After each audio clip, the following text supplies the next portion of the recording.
Salah satu bentuk kita menyayangi diri kita adalah stop over explaining yourself.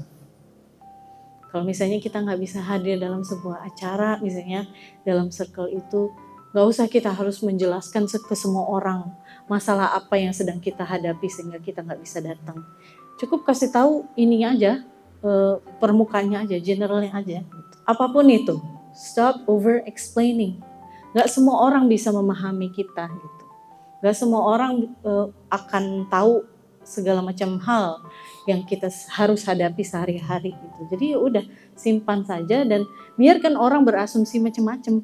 Yang penting kita sudah bilang alasan kita nggak datang kenapa. Misalnya kita nggak bisa hadir karena ada acara keluarga misalnya gitu ya. Acara keluarga itu kan nggak mesti harus hajatan atau apalah mau misalnya lagi rapat keluarga juga nggak usah kita kasih tahu detailnya apa gitu ya.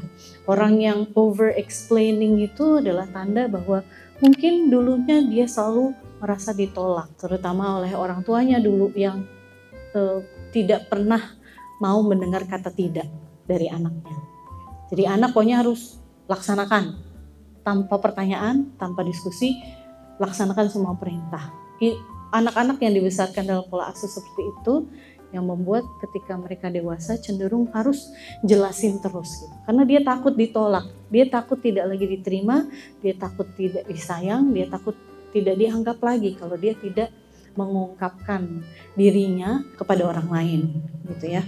Termasuk bentuk self love adalah selain kita harus membuat boundaries, pagar buat diri kita dari hal-hal yang bakal merugikan kita atau menjerumuskan kita, kita juga harus mengkomunikasikan apa yang kita mau.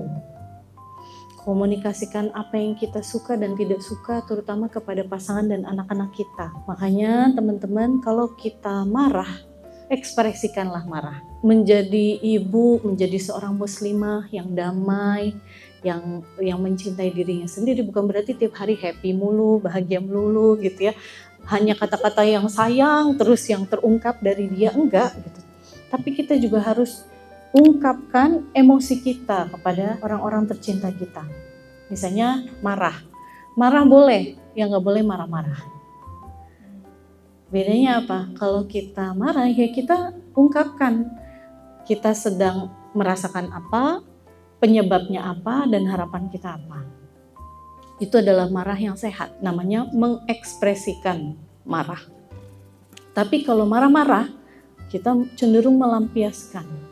Melampiaskan marah itu yang kayak gimana? Yang banting-banting, yang meninggikan suara, yang kalimatnya agresif, yang tangannya menyakiti kepada orang lain maupun diri sendiri.